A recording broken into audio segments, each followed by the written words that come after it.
नमस्कार दोस्तों, civil engineering support के एक बहुत ही महत्वपूर्ण वीडियो में आपका स्वागत है। मैं हूं आपका दोस्त इंजीनियर अभिषेक सिंह। दोस्तों, आप देख रहे हैं कि आज आपके लिए एक बहुत ही नया टॉपिक दोस्तों मैंने सेलेक्ट किया है।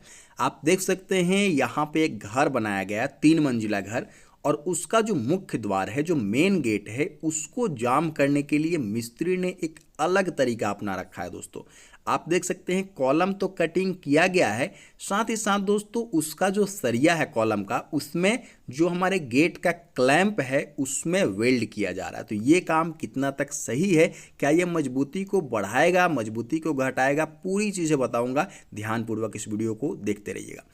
सबसे पहले दोस्तों, इस गेट में 2 कॉलम है, दोनों साइड पे लगाए गए हैं, जिसमें कि क्लैंप जाम होगा। एक चीज़ ध्यान दीजिएगा दोस्तों कि यहाँ पे वेल्डिंग हो रहा है, आप यहाँ ध्यान देंगे तो ये कोई गेट के लिए डेडिकेटेड कॉलम नहीं है, मतलब कि ये वैसा कॉलम है जिसपे कि पूरा 3 मंजिला घर टिका हुआ है। तो वैसे कॉलम को, 3 मंजिला कॉलम है, आप सबसे नीचे में ही ग्राउंड फ्लोर में ही देख सकते हैं कि 3 जगह 2 जगह आप इस तरीके से कॉलम को काट दीजिएगा। हाँ, दाहिना साइड वाला जो कॉलम है ये बिल्कुल सही काम किया गया, ये डेडिकेटेड कॉलम है गेट के लिए, इस पर कोई दूसरा लोड नहीं आने वाला है। इसको आप तोड़िए फाड़िए कुछ भी कीजिए, कोई मतलब नहीं है। लेकिन दोस्तों, ये जो ग्राउंड बीम देख सकते हैं कि ग्राउंड बीम को लोड क्लैंप लगाने के लिए आप देख सकते हैं कि यहाँ पे काट दिया गया है, तो ये भी बहुत सही काम नहीं है।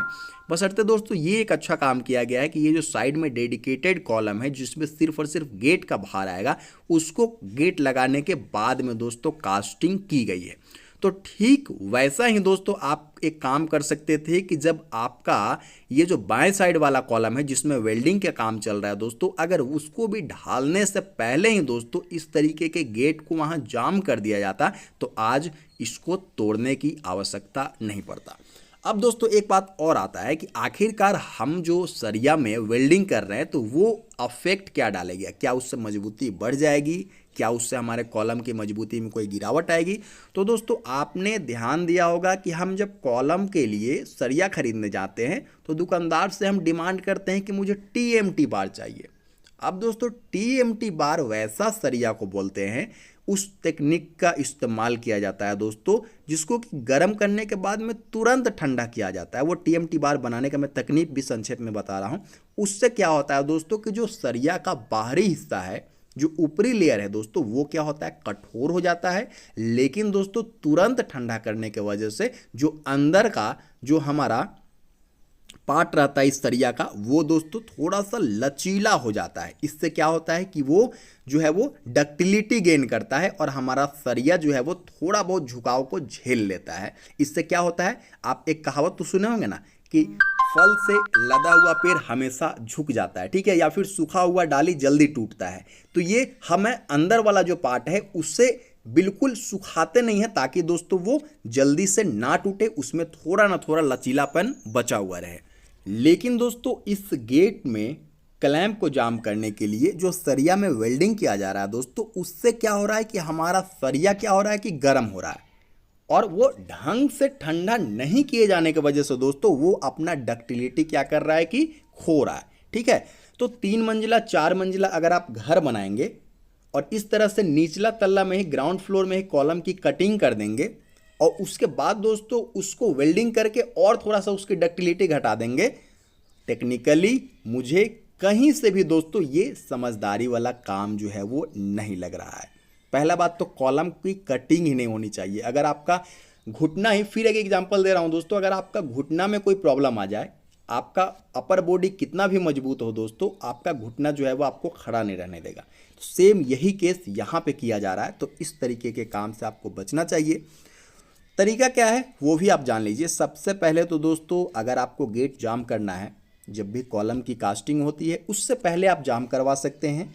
अगर ये नहीं करना चाहते हैं आप, गेट अभी तैयार नहीं है या फिर आपके पास पैसे नहीं है, कोई दिक्कत वाली बात नहीं है।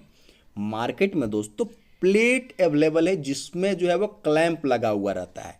उसको क्या करना है कि कॉलम कास्टिंग के समय ही सरिया में बांध देना है। शटरिंग के बिल्कुल बाहरी किनारे पर दोस्तों उस प्लेट को रखना है और जो कॉलम में जो क्लैंप लगाते हैं वो अंदर की तरफ जाएगा, पूरा का पूरा कॉलम ढाल दीजिए।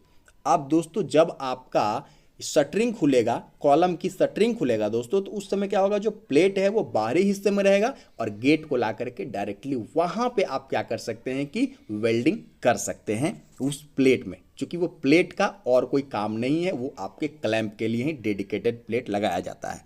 तो इस तरह से दोस्तों थोड़ा सा टेक्निक का इस्तेमाल करते हैं, समझदारी दिखाइएगा। और इस तरह से जो लोड क्लैंप लगाने के लिए भी दोस्तों यहाँ पे कटिंग की गई है, तो अगर इसको मेजरमेंट लेकर के पहले ही दोस्तों यहाँ पे जगह छोड़ दिया रहता, या फिर दोस्तों इस लोड क्लैंप को पहले ही दोस्तों यहाँ पे जाम भी किया जा सकता है, बहुत जगह जाम भी किया जाता है। तो इस तरीके के गलती से आपको बचना चाहिए। क्या करना है फ्यूचर में, उसके लिए दोस्तों पहले से प्लानिंग करना घर बनाने में बहुत इंपॉर्टेंट रोल प्ले करता है। फिर मिलते हैं, इजाज़त दीजिए दोस्तों, नमस्कार, धन्यवाद।